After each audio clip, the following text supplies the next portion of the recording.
Hello students, today let us discuss the topic linear measurements made by the micrometer.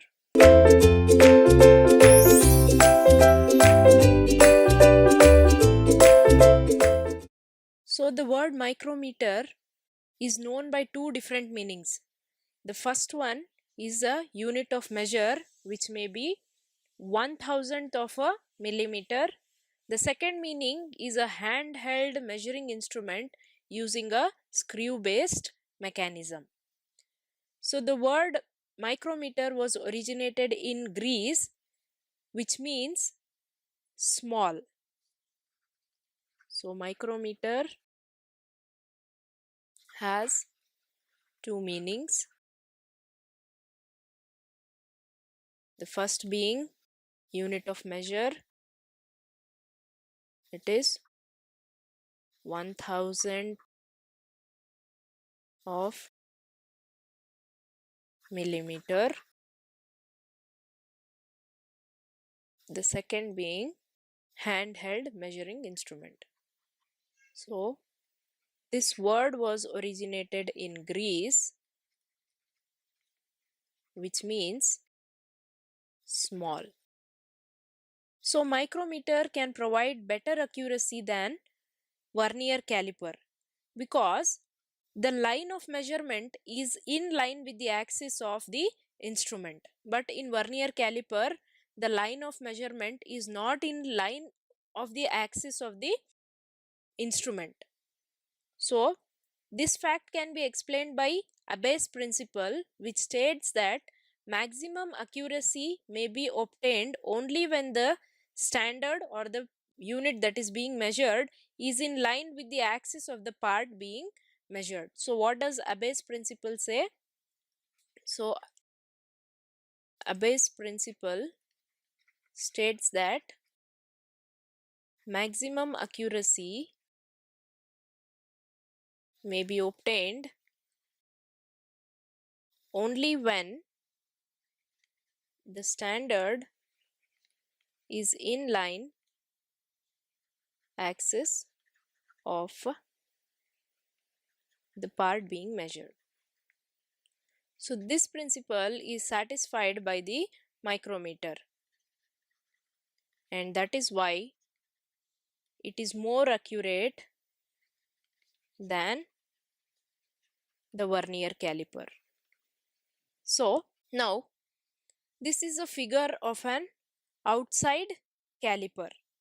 So it consists of a C-shaped frame with stationary anvil and movable spindle. So this is a stationary anvil and this is the movable spindle. The spindle movement is controlled by a precision ground screw. So there is a screw which is controlling the movement of this spindle.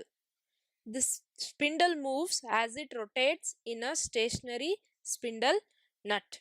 So there is a stationary spindle nut and it is rotating within it.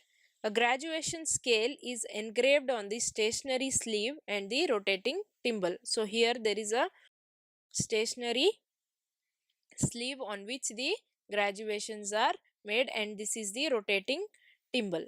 This is the rotating thimble here, and there is a cylinder on which these readings are marked. Then there is the ratchet. So these are the parts of the micrometer. So what all it has? It has a C-shaped frame with a stationary anvil and the movable spindle. Readings are marked on a cylinder. Stationary cylinder and rotating thimble also has. So the 0th mark on this thimble will coincide with the 0th division on the cylinder. So if there is a 0 here, it will coincide with the 0 here when the anvil and spindle faces are brought together. So these two, when the anvil and the spindle faces are close to each other, the zeroth mark on this thimble and this cylinder will coincide with each other. The movement of the screw conforms to set of graduations. So when the screw or the ratchet is moved, then these graduations can be seen. So what does the ratchet do? It ensures a feel while taking the readings, and it prevents application of excessive force on the job. So what happens if there is excessive force? If there is excessive force, then if there is excessive force applied on the workpiece, it will damage both the instrument as well as the workpiece. So that is why this ratchet will make you feel, and it will prevent the application of excessive force. So the range of micrometers are normally from 0 to 25, 25 to 50, or 0 to 50, all in millimeter. So when anvil and spindle are brought together, then the zeroth mark on the thimble and cylinder will coincide with each other. So this locking nut will ensure that there is no movement of this spindle while taking the readings. So locking nut ensures locking while taking the readings. Ratchet will ensure feel while taking reading while moving spindle, and prevents excessive application of pressure. So these micrometers range from 0 to 25, 25 to 50, and 0 to 50 mm. So this is made up of cast steel or steel. Okay, so this micrometer is made up of cast steel or steel. So what are the advantages and types of micrometer? So it is a simple instrument to use, and we have to take mainly two precautions while taking the readings. So the thimble nut or the thimble must be read in the correct direction. Precautions. First one is the thimble must be read in correct direction. The second precaution is concerning the zero position of the thimble. So we have to ensure before taking the readings that the thimble is at the zero position. So now what are the advantages of this micrometer over the vernier caliper? So the first advantage, it has better readability than a vernier scale, and hence there is no parallax error. The second advantage is it is very small, light in weight, and it is portable. The third is it will retain accuracy over a long period when compared to the vernier caliper. The fourth is it is less expensive. Now, the types of micrometer. There are 5 different types of micrometer. So, and this micrometer is a very versatile measuring instrument and can be used for various applications by simply changing the anvil and the spindle faces. The first one is the disc micrometer. The second is the screw thread micrometer. The third one is the dial micrometer. The fourth is the blade micrometer. The fifth one and the last one is the universal micrometer. So here we can see four different types of micrometers. The first one is the disc micrometer. As you can see that the anvil and the spindle are replaced with a disc shaped curvature, and this instrument is used to measure the distance between the features with the curvature. So disc micrometer, this is the first one. It is used to measure distance between the two features with curvatures. So you can see that the spindle and the anvil are replaced with a disc shaped component, and this is used for measuring distance between the two faces or two features with the curvatures. The next one is the screw thread micrometer. It measures pitch diameter directly. The anvil has an internal V which fits over the thread. Since the anvil is free to rotate, it can accommodate any range of thread. The spindle has conical shape and is ground to a precise dimension. So here we can see the anvil has a V shape, okay, and this spindle has a conical shape, and this micrometer can directly measure the pitch diameter. The third one, that is the C, is a dial micrometer. See, as we can see, there is a dial fixed on the C-shaped frame, and it indicates the linear displacement of the movable anvil with a high degree of precision. Has a dial indicator fixed on the frame, and it indicates the linear displacement with high precision or high degree of precision.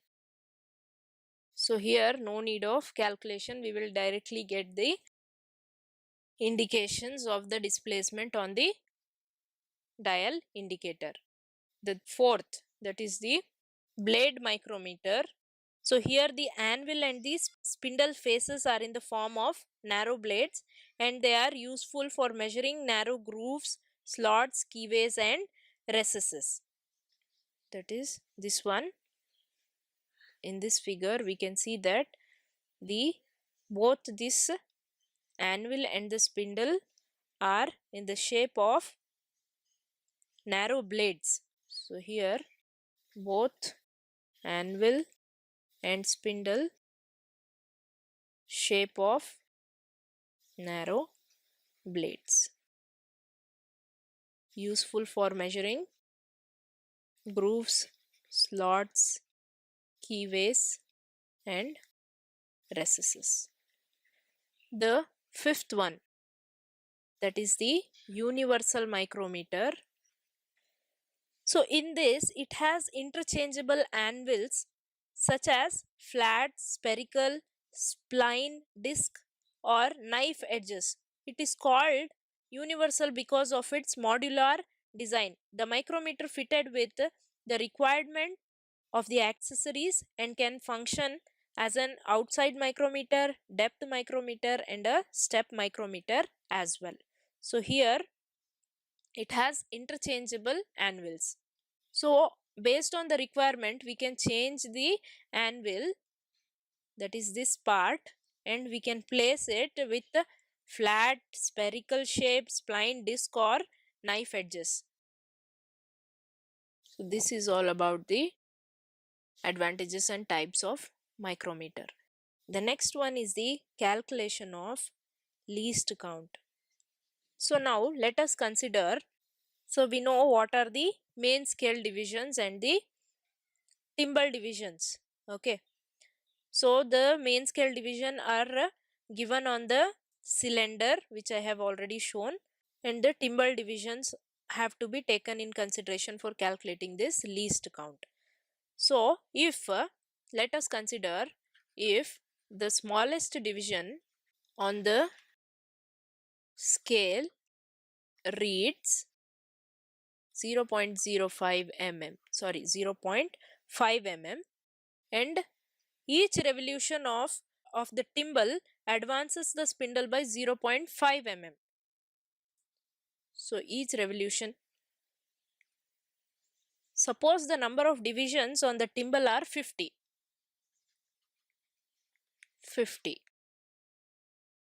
then the least count of the micrometer can be given as least count is equal to 0.5 divided by 50. So that gives us least count is equal to 0.01 mm. So this is how we calculate the least count for the micrometer by considering the division on the scale and the divisions on the timbal.